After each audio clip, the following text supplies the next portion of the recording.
Welcome to the Realist Podcast. We are back again. Yeah, we doing our doohickeys tonight. That's right.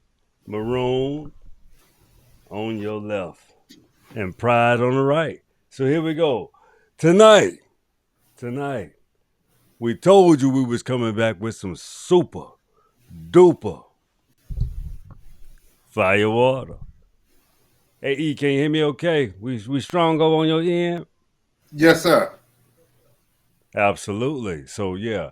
So what we're trying to do tonight is we're trying to bring a lot of enlightenment into the culture that existed and that will continue to exist because we exude these things. These things that I'm talking about as far as things, we're talking about characteristics. We're talking about what exists in our DNA. We're talking about what tonight's show is. The Black Seminole Show with Dr. A.E. We're going to come back because I told you we finna go on a run, a specific run. We finna show you what maturity look like. We're going to show you what being who you are looks like inside out. But the one thing we need to understand is that America is changing. America is finally addressing its outfit. Oh, outfit. You know I talk about outfits a lot. First of all, let's scale back and think about when I tell you to look at my previous shows. Dr. A.E. and I cook a lot. When I tell you this is the best professor of specific indigenous American Indian history, African American history, there is a difference depending on the timeline. Let me explain. When Dr. A.E. told you guys, he said, Dan and Willis, you know, they don't know you. They don't really know you. People like you exist. If you look around, there's a lot of you're speaking out. I told AE, all it take is knowing who your mama and your daddy is, like I tell you guys every day. So we're going to get into the night. Tonight is how this magnificent orator is going to bring you, I mean Dr. AE. He's going to bring you into a realization to make you see yourself and know who you are. He plays no games. He said one thing. He'll say it. That's for sure. So, that's the introduction. You know, I'm the host. But this is one person that exists on this planet that have done some of the most extraordinary work. We have discussions that he has been able to work with me and me work with him to carve out different avenues to help people understand your true legacy. So I will say it again. I need you to take it away. You got it, Dr. A.E. Give an applause. When I start getting my shit ready, hey, we're gonna applaud this man because what he do is specifically very pivotal and extremely important. Let's go get him, my brother. You got him. All right. I was asked this evening to review and go over in full detail the Black Seminoles and use the Black Seminoles as our example tonight in understanding indigenous blacks, um, those with African heritage, the Gullah people, and then that relationship that they have with natives. And so, in general, we're basically talking about the relationship between blacks and natives as a whole, and just simply using the Seminoles as that example. And so, as always, I like to begin at the beginning. And so, the beginning is this. For me, the my introduction to this topic, the introduction started with my research in looking at resistance to slavery and oppression. And I came across this remarkable story. And so it actually starts at the very beginning, also, when we're talking about Europeans um, and their um, existence in this hemisphere, and specifically in North America. And so when they began their first quest to come into North America and settle in North America, we realized that each one of those first settlements failed. The Spanish failed on their first settlement. The French failed on their first settlement. And of course, the English failed on their first settlement with Roanoke. And we learned that in basic American history in growing up, rather. And so we want to look at the Spanish, since they were in North America first and tried the first settlement.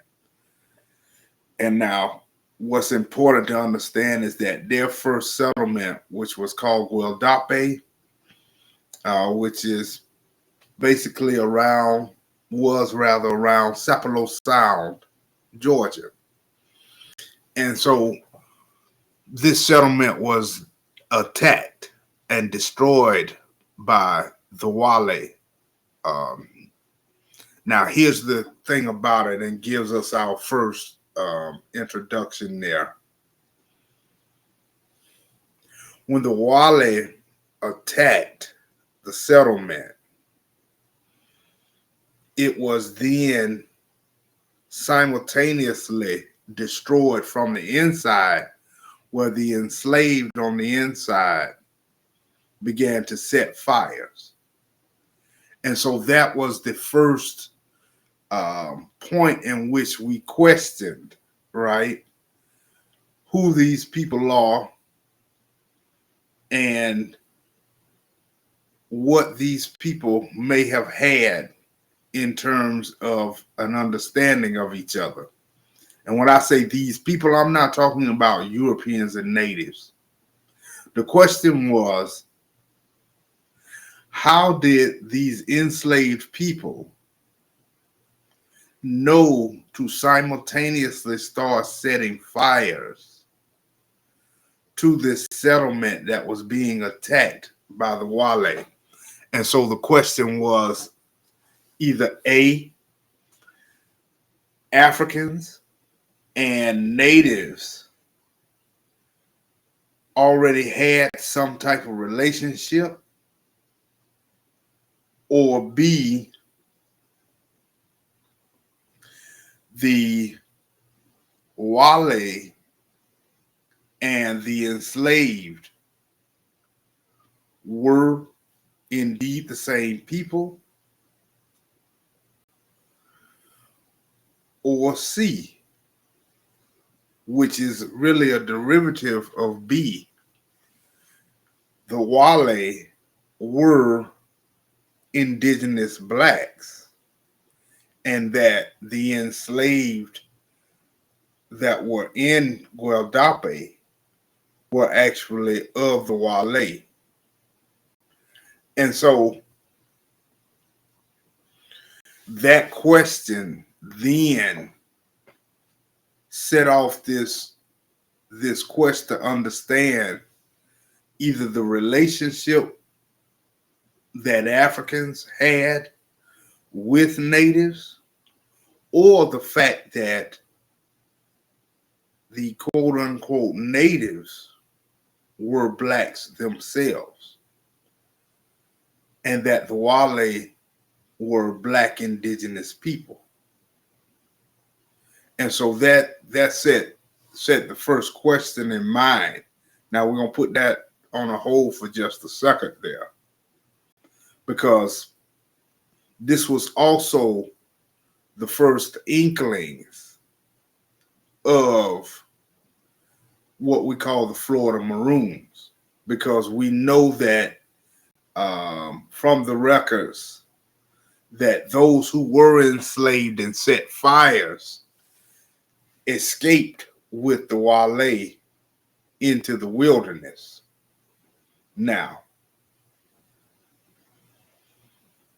we know that the Spanish initially would bring enslaved people up from the Caribbean into North America, and they would do certain things. They would work them, this, that, and other, and then they would take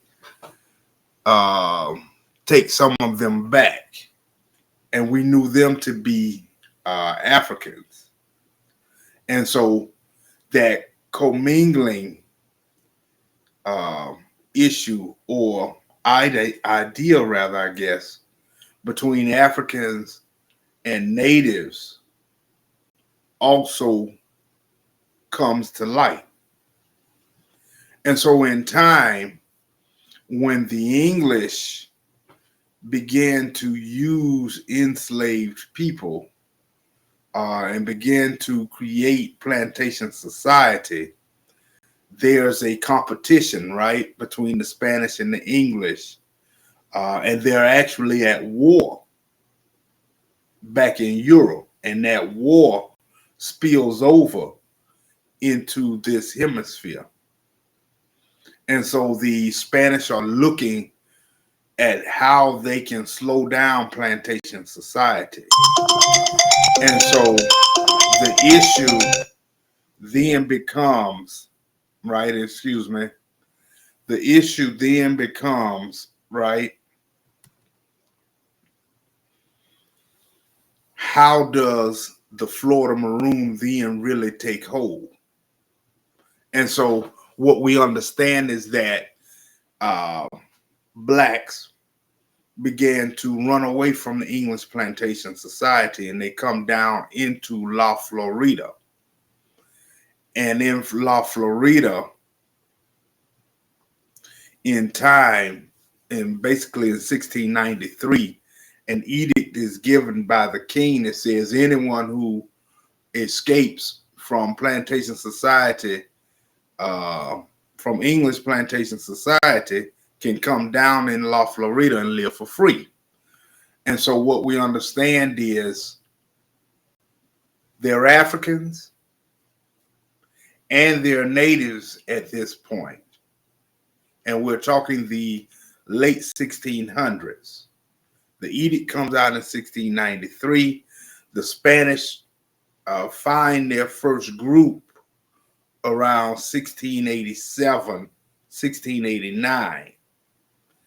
And so at this point, right, we do understand that they are African because of the language that is developed through this process, right? And that language is a derivative of Geechee. And a quick thing, Geechee is the language of Gullah people. And Gullah people are a mixture of West African people, right? West African peoples, rather. And they take English plantation society language and they mix it with West African, their different West African languages and dialects, and they created Geechee. And so we know that the Florida Maroons are speaking a derivative of that. So we understand that one piece, right? That these are Gullah people that are in Florida, La Florida, who have been given a decree that says if you come to La Florida, you can live for free. Now, what we have now come to understand is that this group of Florida Maroons are a mixture. They aren't just Gullah people. That the questions concerning the makeup, right, of the Wale also come into question because, well, the makeup doesn't come into question. The actual people in there intermingling with these Gullah come into question because we do see both African, but we also see these native components of these villages, right, that are being created in Florida by the Florida Maroons. And we understand that the Native American counterparts began rather to come down into La Florida as well. But they're living in villages separate from these Florida Maroons. And so that relationship continues to develop. But Hey, E, we can have you to hear me? understand that it's a process in that development. We got a quick question. You were gonna make a comment there, brother? Yeah, I gotta get my stuff back running to optimal. I'm not getting my camera feed and things of that nature, so I just wanted to pause for a Okay. second because I'm getting you know, I got to get my camera feed right, and I'm not getting that, and I didn't want to stop you or pause you or get in your way because you're doing a wonderful job. I just wanted to say that. But let me see if I can get my camera back functioning the way I need it to.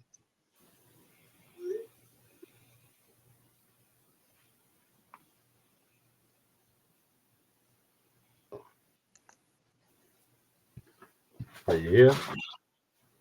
Yes, sir. I'm KE, can still you hear here. me? Yes, sir.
Yes, sir.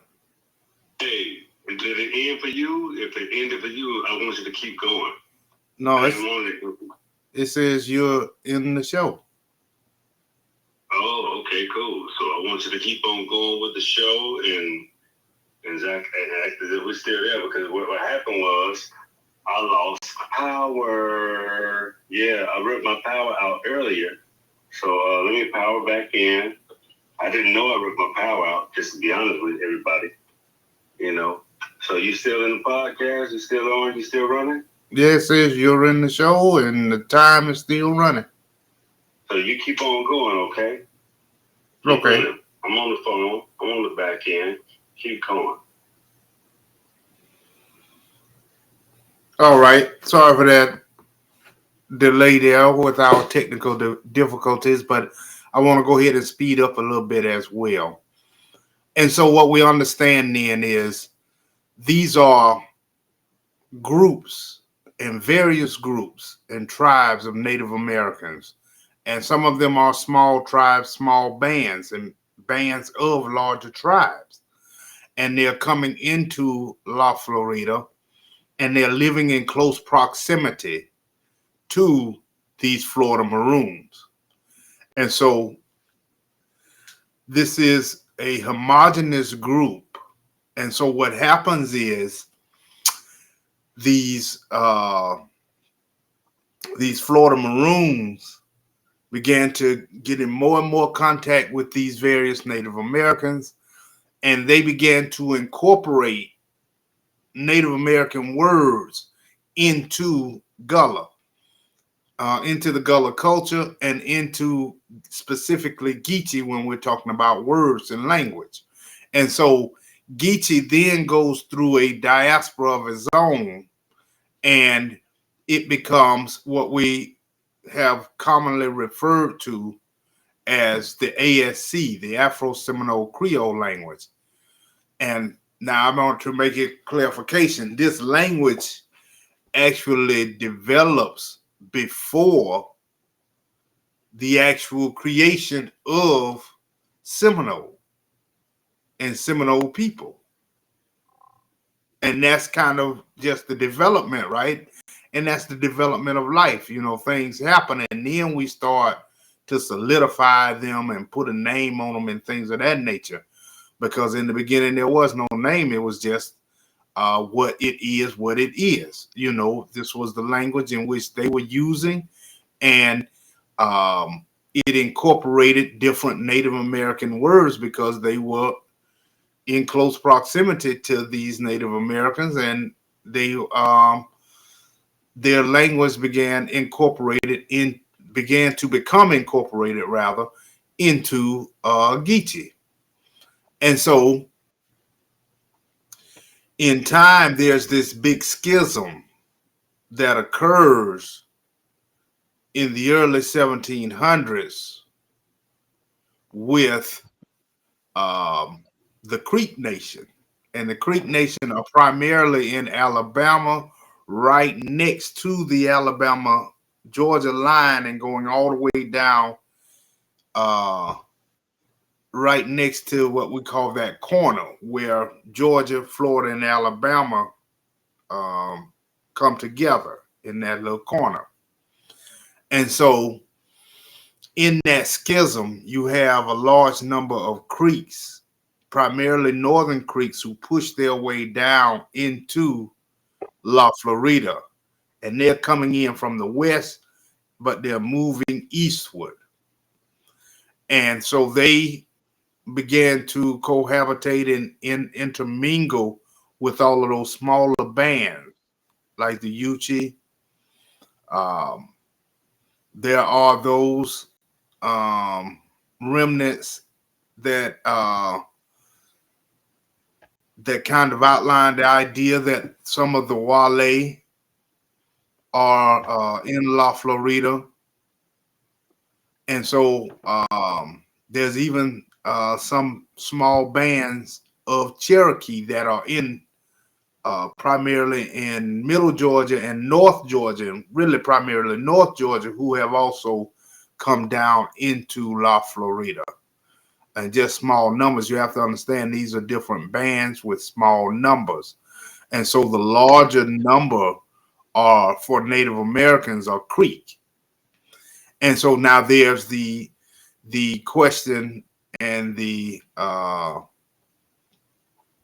not question, but the fact rather that they became this amalgamated group, right? And they became this homogenous group that became known as the Seminoles. And so for the 1700s, there was still, by 1765, the word Seminole, the English word that we use now, is being used and recognized by the British. But going back earlier into the early 1700s, we understand that the word is developing long before we get to the English word Seminole. And those origins include Cimarron, which was used by the Spanish. And now here again, this is another key. This was another key aspect in understanding the origins of these people, right? Cimarron was one of the earliest words, and this was the Spanish word. The issue was the Spanish word, right? Cimarron was used primarily in reference to blacks. And so it was also a derogatory term that had a derogatory connotation. I think that's a better word, a better way to look at it also, in that it could be interpreted as wild or untamed beast, meaning these are the ones who are have resisted against their enslavement. And so they're called, quote unquote, wild and untamed. And which is also, though, a connotation that has been placed on natives, right? That they were just hunters and gatherers and that they were wild. So we got that again, those clear indications where we are talking about indigenous, not just indigenous Indians that you would normally think about, but indigenous people who are black. And so the Creek develop a word, Semolina, meaning the renegades. These are the renegades. These are the breakaway factions of the Creek. And that idea and that basic term is understood and synonymous with the English word Seminole, because when you look at anything dealing with Florida State, and you look at even when they have their athletic events, they say Seminole, right? And Seminole is the mascot, but they oftentimes use the word renegade. So you see, they're still holding on to that Greek, not Greek, Creek interpretation and definition as well as renegade or breakaway, right? And so for the Spanish, Cimarron, they're actually talking about the blacks. For the Creeks, they're talking and saying these are breakaway, these are just renegades. So the fact that the word becomes synonymous is a clear indication as well of the possibility, right? When we're just simply discussing the ethnogenesis, right? That we're talking about blacks as natives, as indigenous, as well as blacks who are of African origin. So that's the thing we have to understand, and we've gone through that with on both sides. You know, I've gone through it on the side with African Americans who are skeptical about the whole indigenous black ideology and the information that indicates that there were indigenous blacks.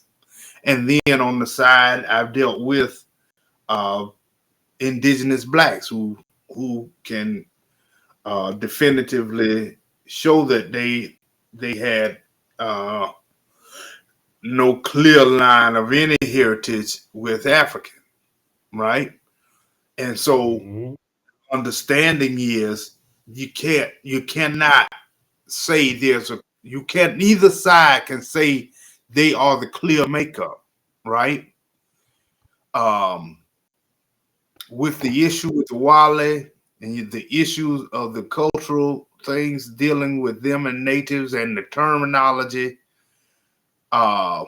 we can't say to those who are African American that the Gullah are the complete roots of Black Seminoles.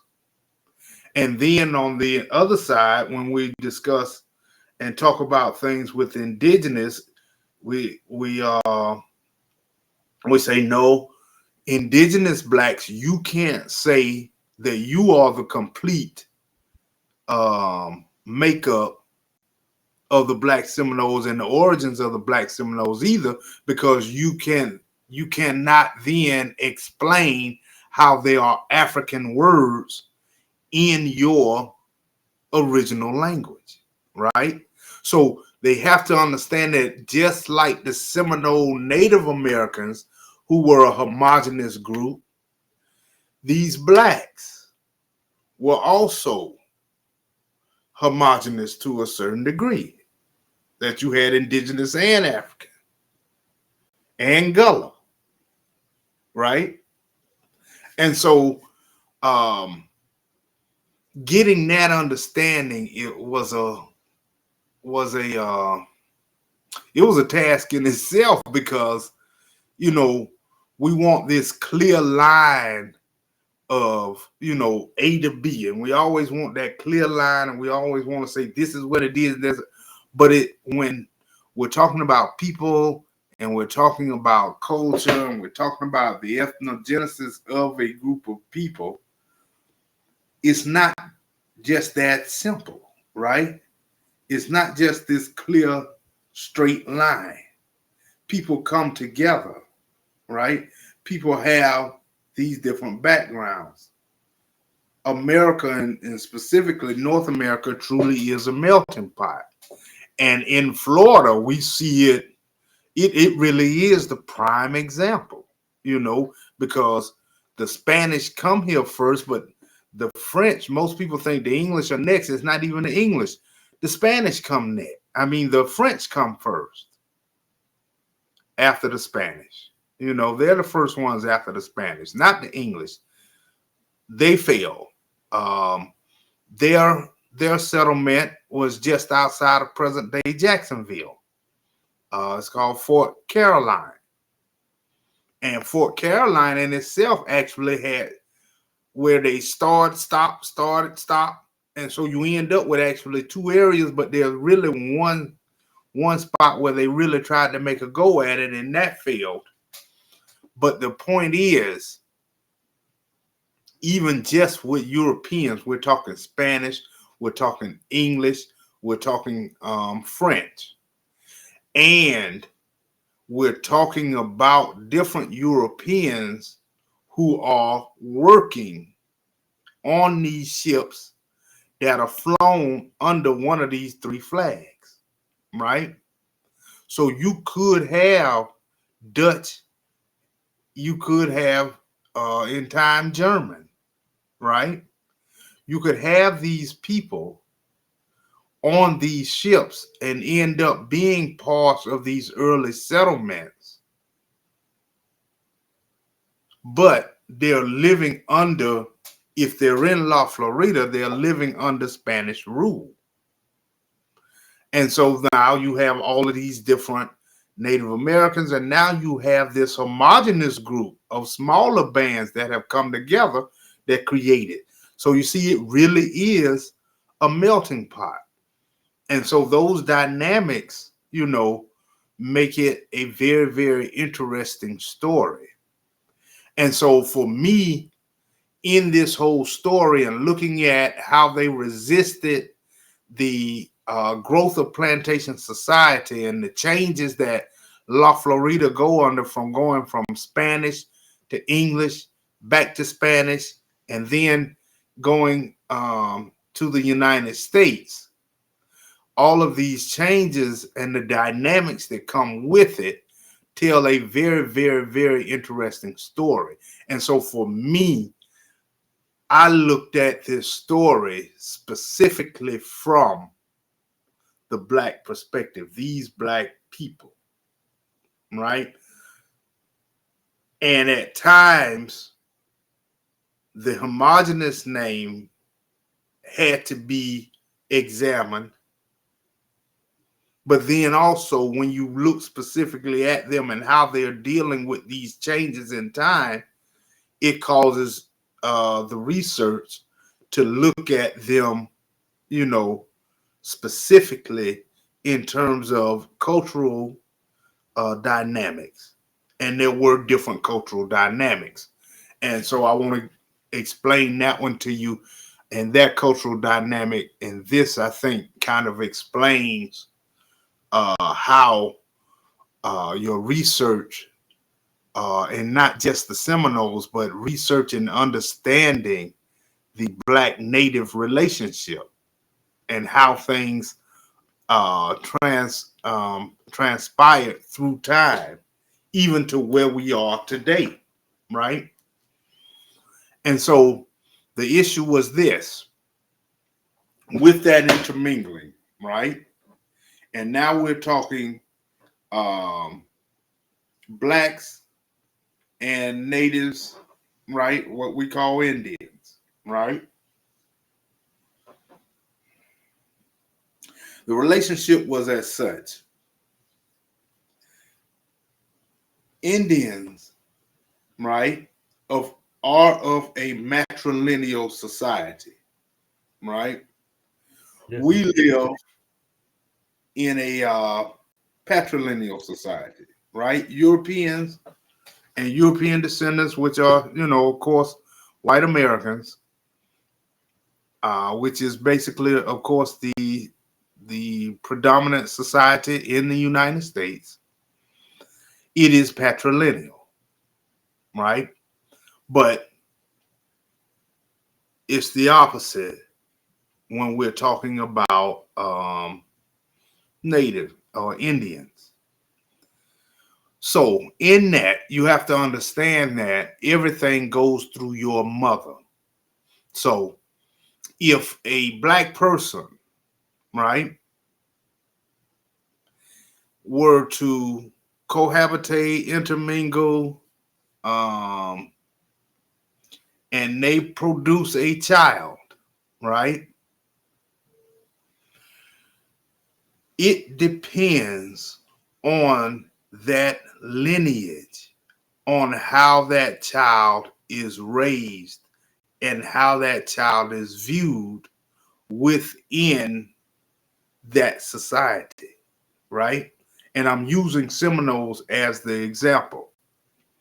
So if you have a Black who was in the Maroon Village, right? And it is a Black male, and he has a child with a Seminole Indian or Native American, right? That child belongs to a clan through their mother, which means that child is going to be raised in Native American or Indian culture, or in Seminole Indian culture. Plain and simple. Because again, it's a matrilineal society. Now, if it's the opposite, right? If it is a black woman in that maroon village and she has a child with a Native American or quote unquote Indian male, right? That child is raised in the black Seminole or in the maroon village. And you notice how I'm saying maroon and I'm using black Seminole kind of synonymously, right? That is because we change simply names, not the people. You know, and it's funny, we keep getting caught up on these names instead of looking at the people and looking at directly historically at these people and the cultural traits.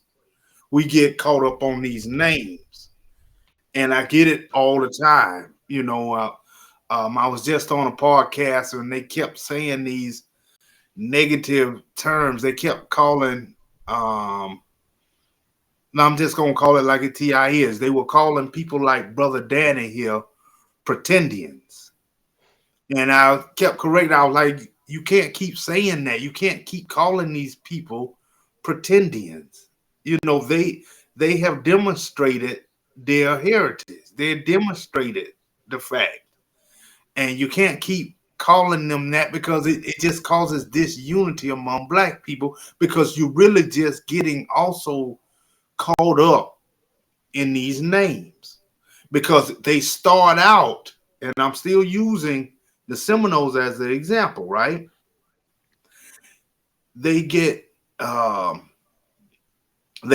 We get caught up in the terms, but the fact of the matter is, we initially are calling them Florida Maroons because they are living in these remote villages. They're eking out their own existence. They have come from another region into La Florida, but that does not change the ethnogenesis of these people, meaning like we've already discussed, Gullah, African, indigenous.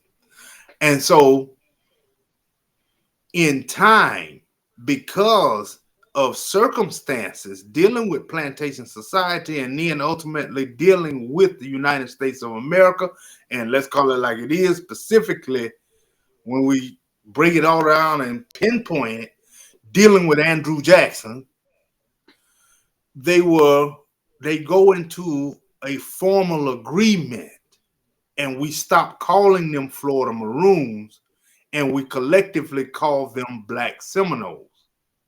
But again, they are a homogenous group, meaning some of them, right? Some of them, by the time we get to the early 1800s and they're dealing with Andrew Jackson and they're dealing with now the United States of America, right? When they're in that dynamics now and they're having to go through this period, right? They are going through a change themselves where they go into this formal agreement, like I just said, and we stop calling them Florida Maroons, but we call them now Black Seminoles. But at the same time, you are continuously having people that are enslaved that are running away and absconding and coming into the villages. So the numbers are still growing. The ethnogenesis is still changing because some of those people now are African Americans. You see, because they are third and fourth generation of enslaved people. And they aren't all necessarily Gullah, right? They are simply black people who have African heritage,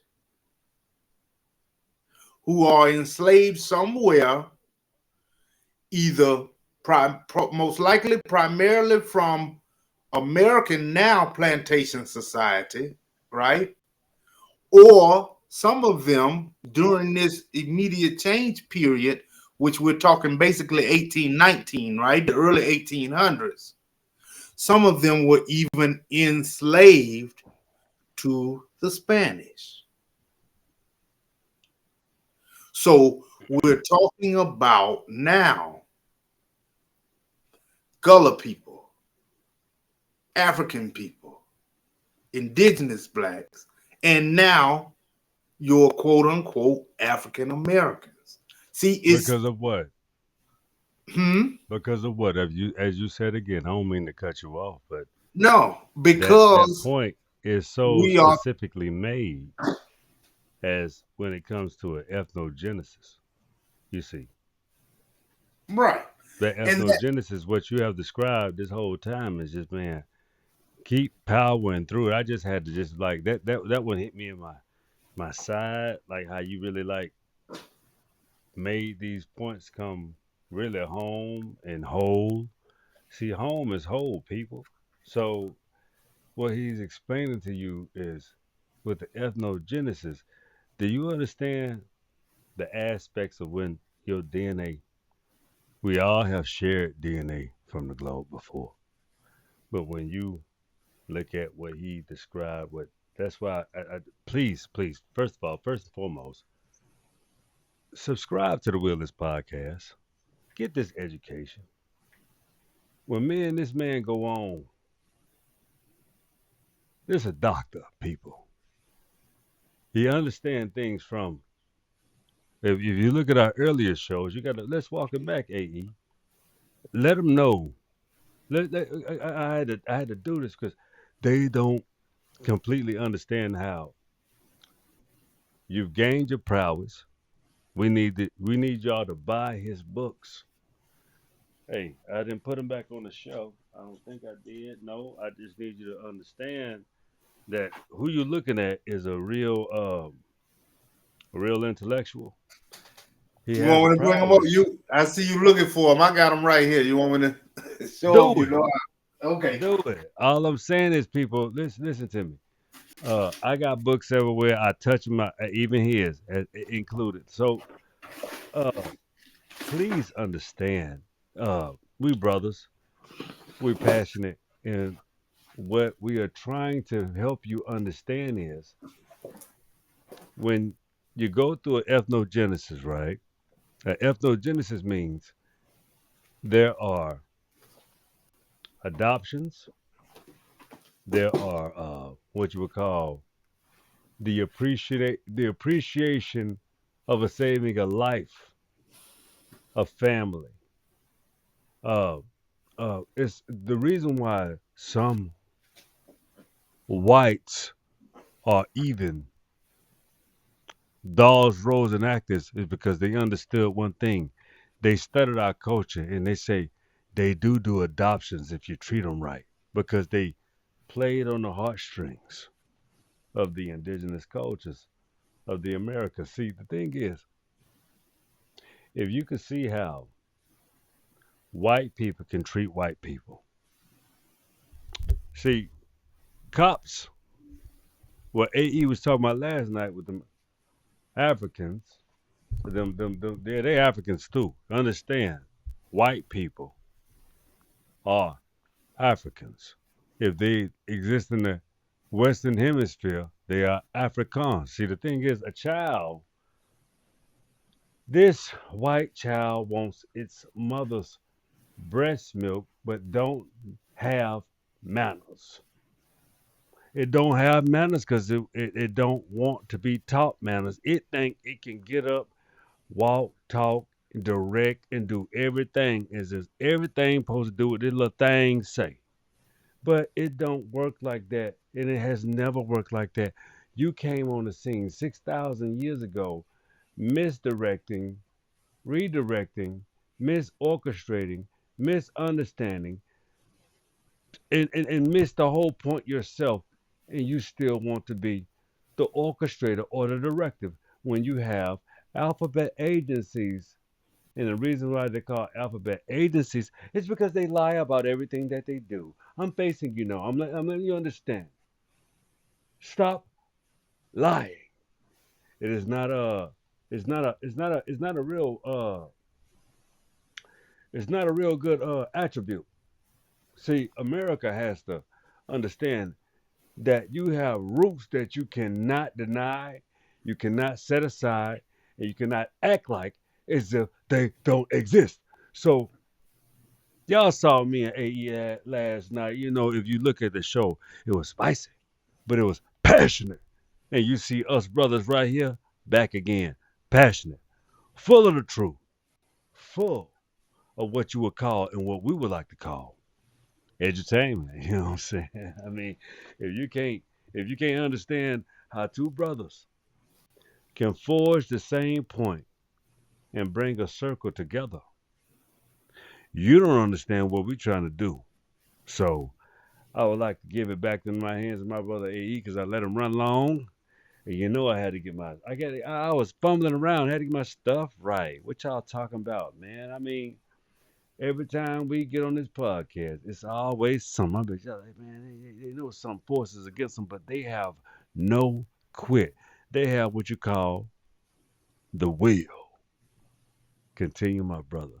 You're doing phenomenal.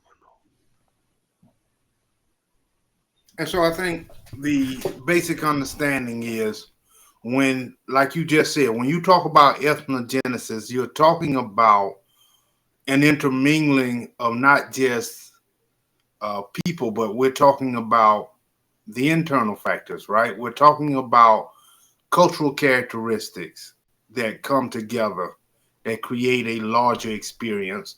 We're talking about um, not just culture, but what those experiences have done, right? And what I'm saying is, and I'll give another example, right? When by the time we get to the 1800s, right, and we have these um, enslaved people who have absconded and have come into these villages, right? And they're walking into these villages. They aren't just immediately accepted, right? They have to prove themselves because this is a harder living in these remote villages, right? And so some of them, and let's call it like it is, some of them did not have the fortitude to live in these villages and eking out their own existence. And so some of them actually did, not a large number, small number by far, but some of them did actually go back to the plantation. Now, whether it was because of the what we call the slave mentality, or simply because they didn't have the fortitude and wherewithal to live in village life, right? The issue was the fact that when they went back, they would be beaten, they would be tortured for information on these villages. And so when an absconded person or a runaway comes up into these villages, whether he walks up into a Native American village or he walks up into, by this time we're talking in the early 1800s, so he walks into a black Seminole village, right? By the time he walks into these villages, right, he has to, or she has to prove themselves. And so they go through a process. And if they can stand it, they stand the test, they have proven themselves worthy, then they're invited in and they become part of the group. And we generally simply call them all by the end of the First Seminole War, 1818, we're late 1818. We're calling them all by 1819, 1820, definitely. We're calling 21 Black Seminoles, right? But you can look within that dynamic. And it's no different from saying, okay, we're African American. You originally are from Florida. You now live in Georgia, but you originally from Florida, right? Absolutely. Okay, me. But I'm originally, but there's a thing, just to keep the chronology correct. My peoples, both sides, mother coming from the mother. You met my mother, pure, 100%. American Indian. My daddy, he's like Yeah, but no, Chinese no, I'm brother not because he talking came about from. origins. I'm talking purely. We're talking purely geographical right now. Oh, We're just geographical, talking purely Alabama, geographical. Mississippi, Florida, period. Right. See, that's what I'm That's saying. it. That's Purely it. That's it. geographical. Right. I was born in Georgia, right? Brother may be born in Detroit, Michigan. Another brother, my partner filmmaker, he was born in Cincinnati. He lives in Los Angeles now, but he was born in Cincinnati. He's My originally peoples, from Ohio. And that's straight how, up. when we go within the dynamics, we can look at geographically and all of that, right? But when we generally talk, right, for me and that brother, we're generalized as African American, right? And so that's all I'm saying is we You're right. generalize and say they are all Black Seminoles, but within Straight up. the Black Seminole society, there is this differentiation, right? And I want to get really delve a little more into that because it's that differentiation, right, that we were talking about along the Yep. lines of matrilineal and not paternal and not patrilineal, right? And so Facts. those who are could be African American runaways, those who could be African runaways, those could be indigenous runaways who leave the I keep trying to cut this down. I'm sorry, good people, but who leave the plantation society and join uh in the Black Seminole culture, right? And in the Black Seminole life, period, right? They are collectively coming through this experience. And now that experience is being dictated by the outside forces of the United States. And it starts with Andrew Jackson and Plantation Society, right? So that dictated them going into a stronger relationship with the Indian counterparts, right? That Oh, dictated them creating this formalized union. And so from those external factors, right, we now simply call them, right, we call them Black Seminoles, whereas their origins were what we call Florida Maroons. And so I say that, and I want to say this quickly. If we can stop getting caught up, right? If we can stop getting caught up on, if we can stop getting caught up on these names, right? Like I was on another brother's. It wasn't a podcast. It was his show that he had on TikTok. I guess they call it TikTok Live, whatever it is. I don't. You know me. I'm sorry, brother. I'm far behind you on the technological stuff and all of the social media. I'm catching up. I'm you know what catching I up. do. You know. But Hey, anyway, right? He argued with me. The Black Seminoles, the Black Seminoles, they're not till 17, they're not till. And I'm like, no, brother, I couldn't get him to understand. And this was an African brother. I couldn't get this African brother to understand We're talking about the same people.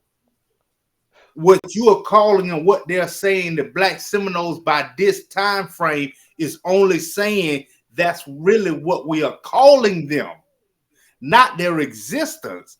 Do not, do not belittle these people experience and these people existence simply because they weren't called this certain name by this certain time.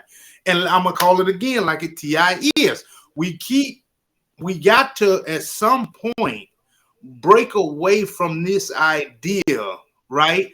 That is not until white people acknowledge something that we acknowledge this whole existence, right?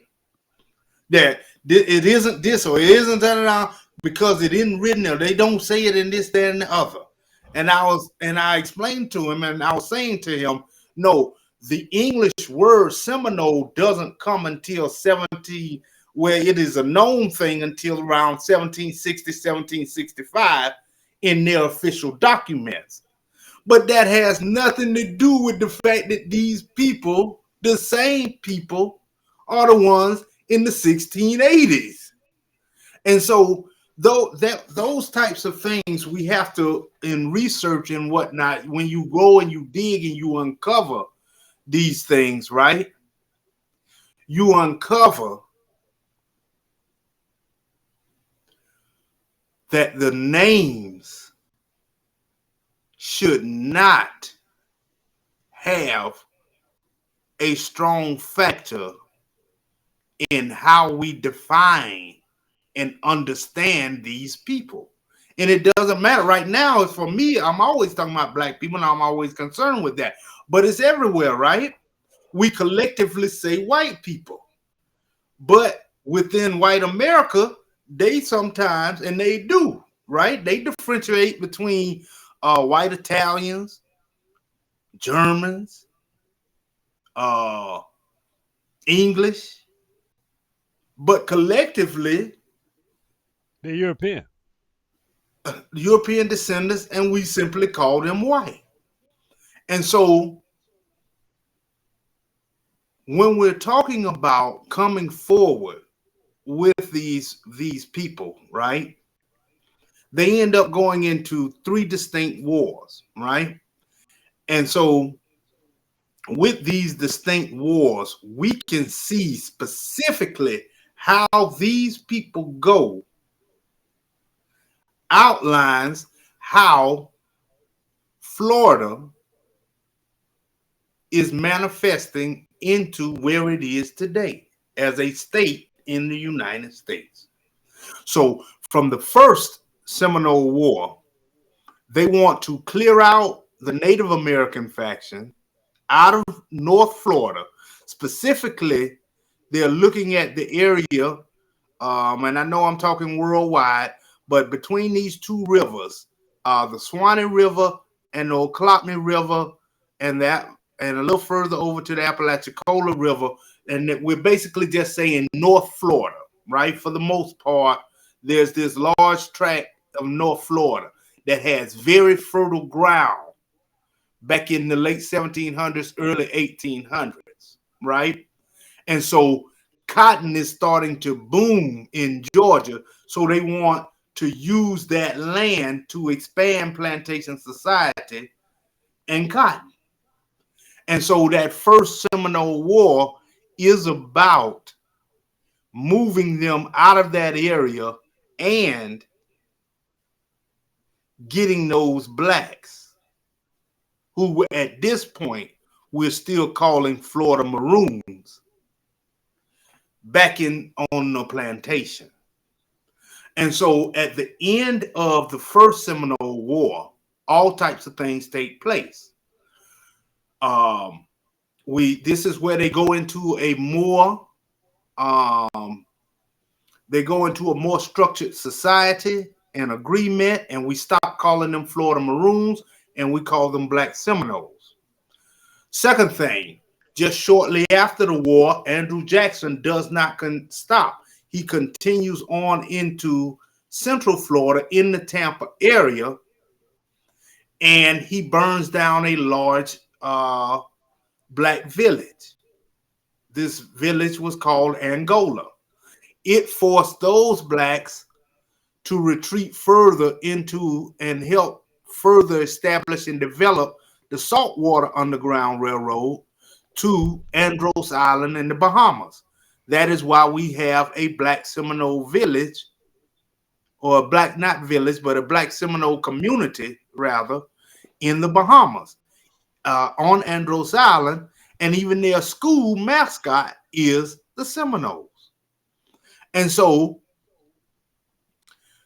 that's the second thing, right? That community in the Bahamas is expanded now, and it is solidified, and so is the Saltwater Underground Railroad. That's the second thing that happens. The third thing that happens that we have to understand, right? The third thing that happens is that when the war ends in late 1818, basically December of 1818, and going into early 1819 with some last skirmishes, but it's really pretty much over with in 1818. But you got some, some people just didn't get the word that we stopped fighting, and they still fighting, right?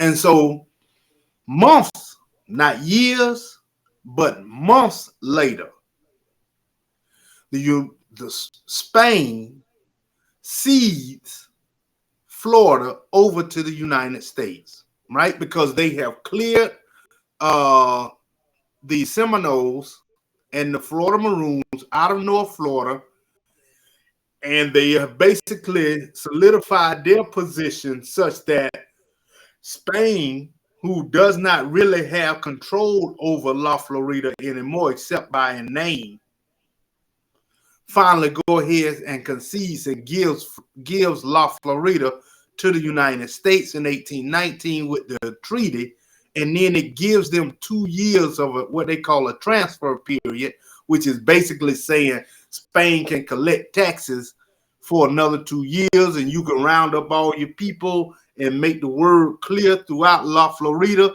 that it's no longer La Florida, and they got 2 years to decide whether they want to live in the United States or do they want to go down to Havana somewhere where you all still have possessions in the Caribbean, or they can go back to Spain, or they got to understand that they live in America now under our rules, plain and simple.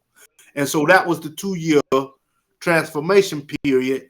So in 1821, Florida becomes a United States territory. So we can see how the first Seminole War directly translate into Florida becoming a U.S. territory. And then in the 1830s, now Andrew Jackson, and this is I try to get people to understand this because nothing happens overnight, and this is why history really is important.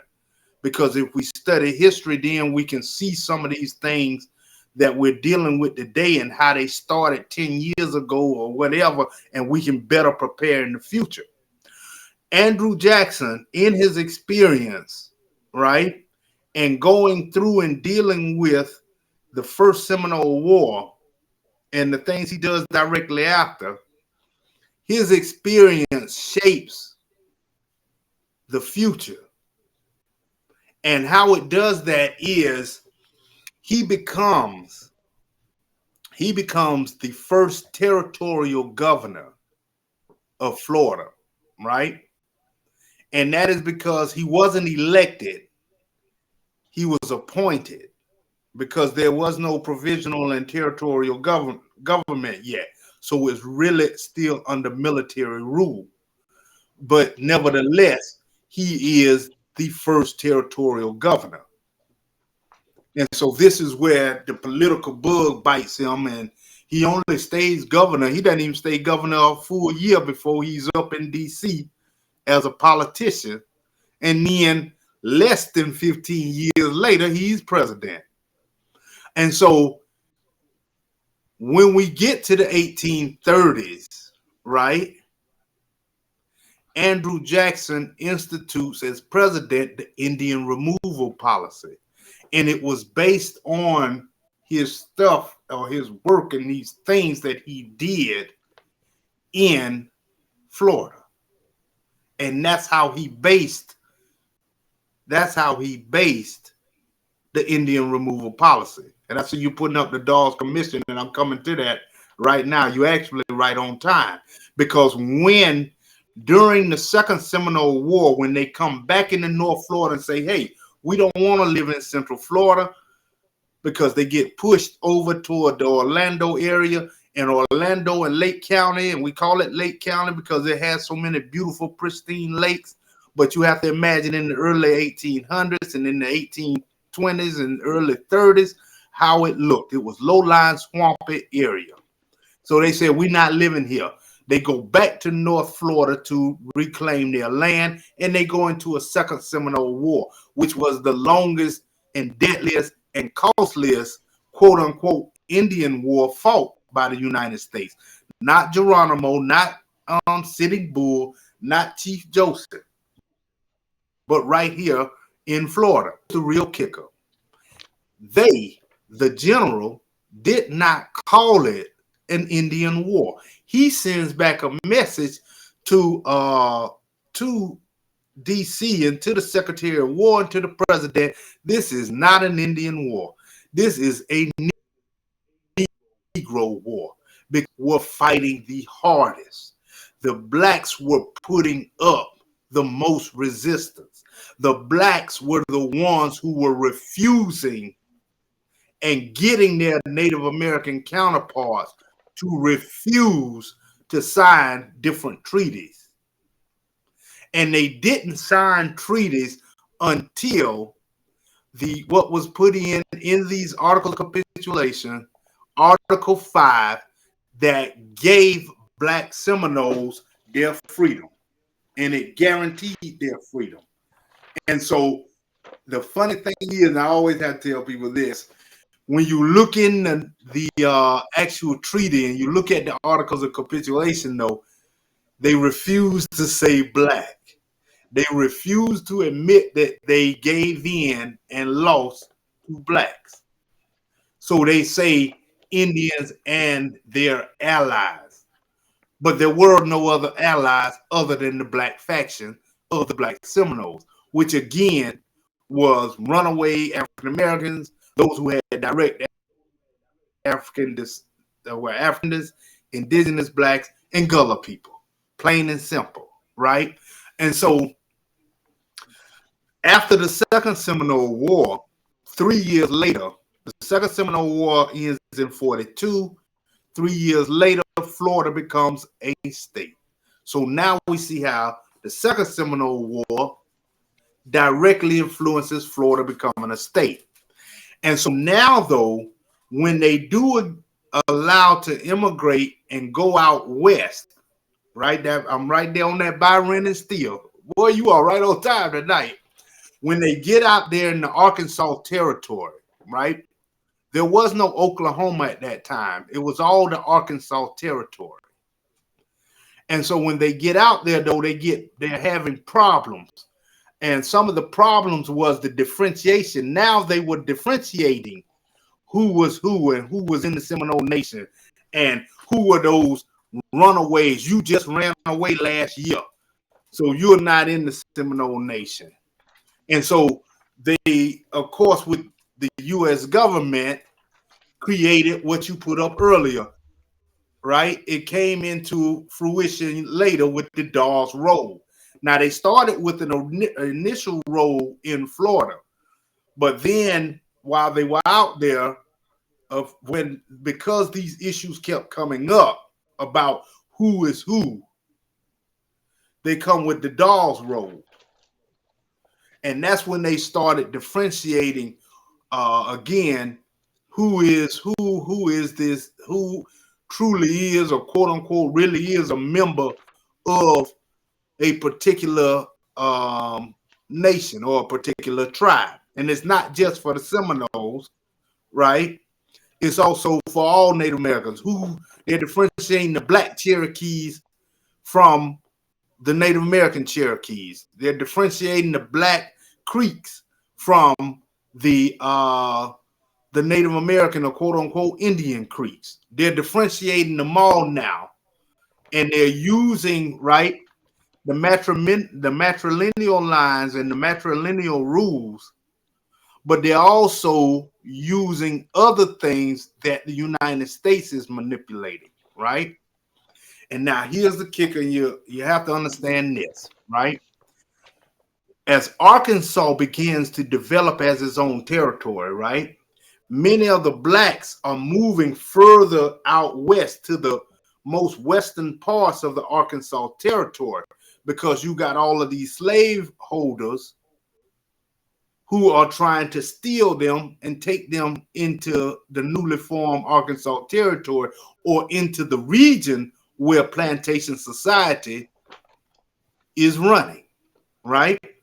And so you even have some unscrupulous Native Americans, particularly in the Creek Nation, who are helping them, who are selling blacks. They're coming into the Seminole lands, into the Seminole reservations, and they're stealing blacks and trying to take them and sell them to these slave owners in the area in the Arkansas territory that is dominated with plantation society.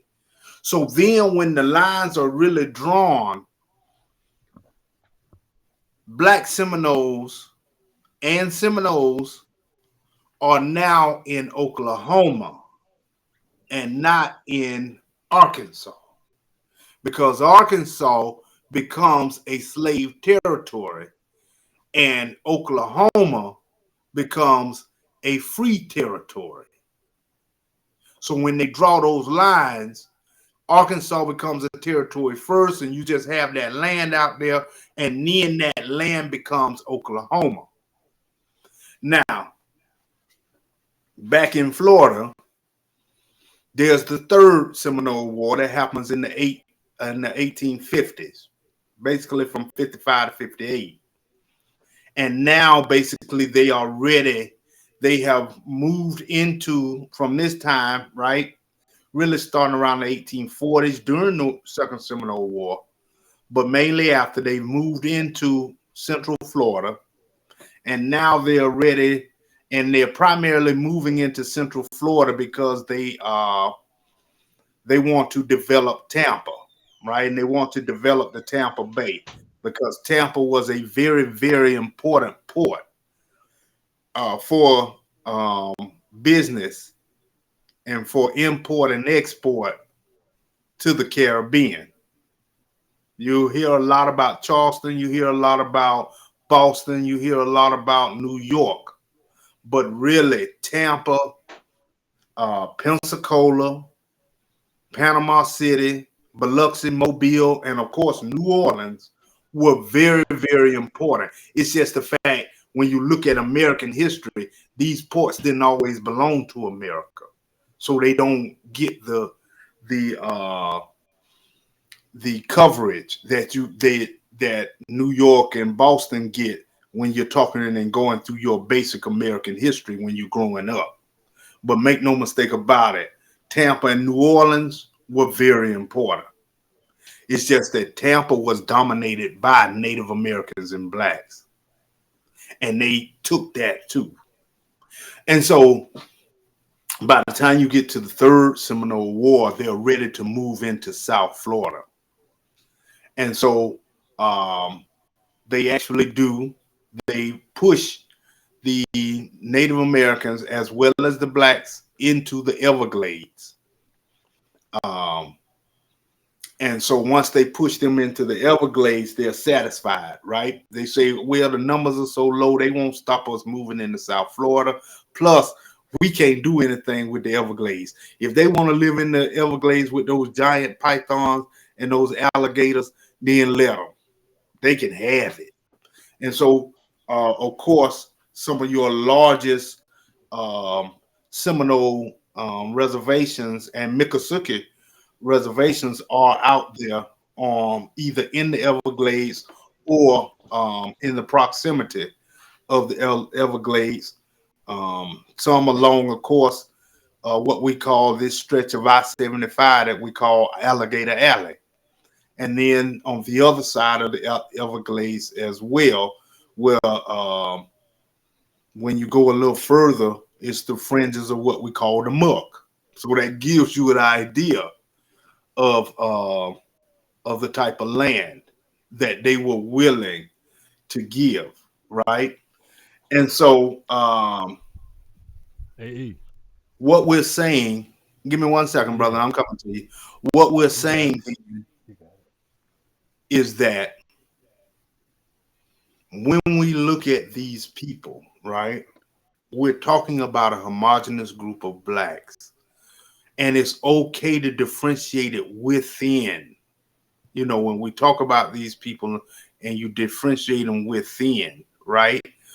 But as collectively as a whole, when we're dealing with the rest of the world and we're dealing with outside peoples, not just peoples, that is a word, we must collectively see ourselves. And that goes back to what I was saying earlier when I had the back and forth argument with just a few days ago with this African brother who wanted to continue to say these negative, derogatory things, and I was telling him that just collects disunity, and they were asking me, "Oh, you must be one of those indigenous, quote unquote, pretending." And I was like, "I'm not gonna say what I am. I'm black, and we need to start understanding that." Now, if we want to talk about what type of blacks we are within our community, fine, but collectively, we need to say we're black, plain and simple, because it doesn't matter whether they coming from the Ukraine, they coming from France, or they coming from Switzerland. When they come here in the United States, they are white and they get treated as such. And so now within that, they may differentiate because white Italians have had their experience, right? Um, the Irish have had their experience here in America as well, but collectively they are treated as white. And we must do the same if we want to move forward and progress as a people. Because if we cover keep just this. this, that going outward, that's how we always get divided. And so understanding, foundational Black Americans, understanding Gullah, understanding African Americans, understanding all of these groups is very important for our own ethnogenesis and our own understanding.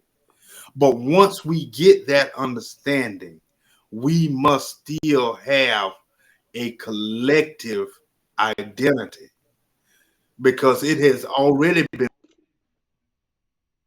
forced upon us and larger society. Because just like it doesn't matter if you're an African American from Ohio, from Mississippi, California, you walk into that store, there's a chance that you're going to get followed around in that store. Same thing, you could be African. They going to follow you around in that store. Your communities are going to have certain cultural traits as well. And so collectively, we need to hold on to that. Collectively, that is really where our empowerment is, because it's in numbers. It's in numbers. And so it's our strength. And our strength lies in that unity. Go ahead, brother. And so I do want to end by saying, I invite you to go to the Black Seminole Project.com website as we tell that story, because that story also is the story of unity. And it's a powerful story of how all of these different blacks came together to fight what at that time and even now would be considered an insurmountable art, but they won. They won. They got their freedom because they collectively fought. They What we collectively have to stayed do. together. They didn't say, "Oh, your mama a native, you belong to a clan. Mine ain't. I don't deal with you." They didn't do that foolishness because they were knew that they were all under the threat of re-enslavement and enslavement. And today, our communities are attacked economically, they're attacked socially. We're even our own freedoms are can be daily attacked because any black person now, it's not even just black males, it's black women, it's young black teenagers, male, female. If they fit the description, they gonna get picked up. They got to prove that they not. Even though you're supposed to be innocent until proven guilty, you have to prove that you're not that quote unquote black suspect they looking for. And we have to understand these things. And we have to understand, just like they understood then, that their unity was what was going to bring them victory. We have to understand that our unity is what is going to give us a better future. And so, again, go to the website, subscribe, keep up with it, because it's not just the Black Seminole story. It's that underlining story of unity, right? And we get into discussions. Once you join and subscribe and join the community, we get into those discussions of how this historical information is useful for the day, what it means today, and how we can use that to go further into the future for a better future for generations to come. And so you may see it as a shameless plug, but it really is a plea because it's a beginning also of us collectively having this consciousness, not just individuals who are coming around, but collectively, because we're sharing these conscious ideas on this website. We're learning this story and we're learning about these communities that still exist and how they are dealing with their issues, whether it's in Florida, the Bahamas, Oklahoma, Mexico, or Texas. And understanding there and discussing their issues, you understand that we have these cultural and social ties, and it helps us to understand right where we are in our community as well. So that ties into empowering all of us. And that's what it really comes down to. Take it away, brother. I had to get that out, though. Let me tell you something, AE. Tell you we brothers. I felt that in my bones, all the way down to the the meticulous fabrics. You understand what I'm saying?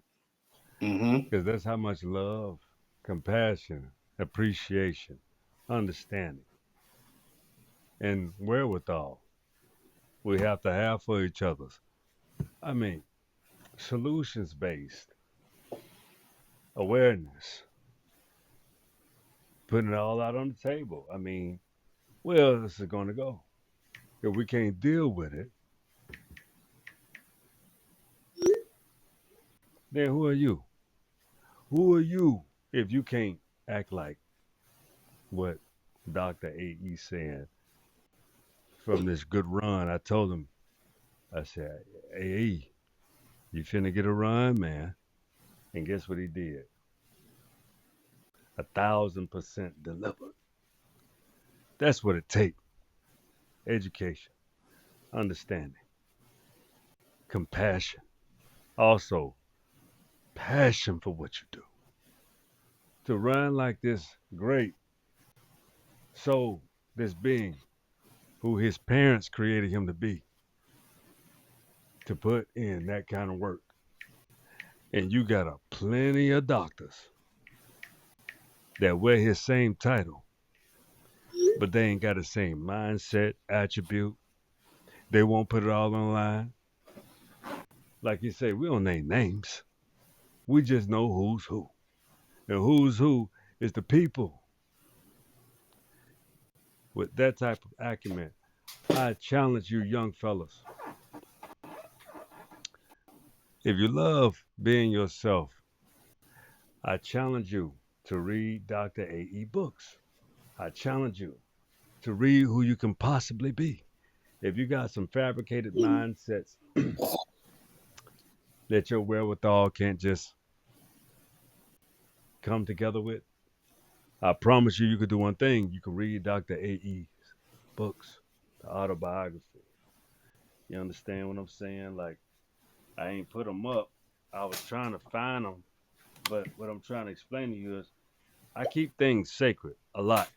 I do that on purpose because of the simple fact that I always want to do one thing: express how important stories are. I told you the Wilderness Podcast it's an experience, man. We're gonna go further. We have so much more to go. This is a run. Dr. AE, I'm gonna let you close with a couple of words because we're about to end this. But we can end this podcast because if the universe and ancestors say we can come on again tomorrow, that's what we plan to do. But in the meantime, understand the fight is never over. Always regroup. Always rejuvenate yourself. Always come back into the fold. Reset. Don't ever allow your mind to be persuaded to be weak and unproductive. So, AE, I want you to give them something special because you have cooked your ass off tonight, my brother, and we are all so appreciative. I promise you that. So go ahead, close us out, Will, please, sir. I think tonight was a a good overview of not only the call for Black unity, but a historical lesson in understanding um, how we are a collective group with different heritage, different experiences, right? Um, some of us grew up in the city, some of us, like me, grew up in the country, you know, but collectively, we have to understand that this is how we move forward. This is how we move forward, rather. And so, understanding, right, by using the Black Seminole story, which I'm going to continue to do because Brother Danny has graciously allowed me to move forward and give me different segments concerning it. So the next progression is we're actually going to go through the Black Seminole Project website and understanding what we do with the Black Seminole Project and how it is a congruent part to um, the overall objective, which is unity as well as the ideas of edutainment, right? The providing the voice to the voiceless, making the cultural connections, and specifically by looking at this website, the third step, which is using that information to deal with issues that we are facing today. Because there's no need to learn history, there's no need to do all of these connections and delving deep into stuff if you can't use that information to deal with issues that you're dealing with today, as well as plan for the future. And so I invite you all to come back. Um, And so we go to the next progression and looking at the actual website, because I'm using this as our prime example, but it is really a larger conversation that we continue to have to and need to have in order to progress the Black community forward as a whole. And so I thank you for watching.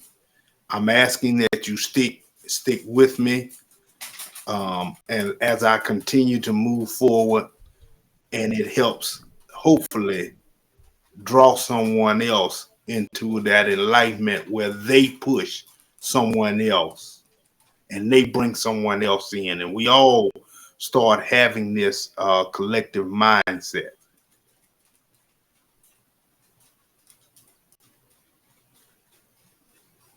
I'm good, brother. I just thank I you love again it. for the I, opportunity. I love it. I think I appreciate you. See, one thing I like to be is a very reciprocal person. See, the great doctor say, "Thank you for the opportunity," and I also reciprocate and exchange with, "Thank you for the opportunity." That's what brothers do. That's what family do. Like I said, y'all seen us. We getting better. We getting more fluid. We brothers. We growing up together in this game together. So that's why it doesn't take nothing for me to help his verbiage, his words, his truth, the truth, not his truth, the truth, because the words that come out this man's mouth is the truth. So what I will continue to do, as we have agreed to, is be his steward as he is mine. That's a handshake. That's interchangeable. That's a brotherhood. That's love, ladies and gentlemen. So what you get from me and Dr. AE is brotherhood as it's supposed to be, on display. You get to see solutions. You get to see real time action, real time exchanges. Most importantly, fellowship.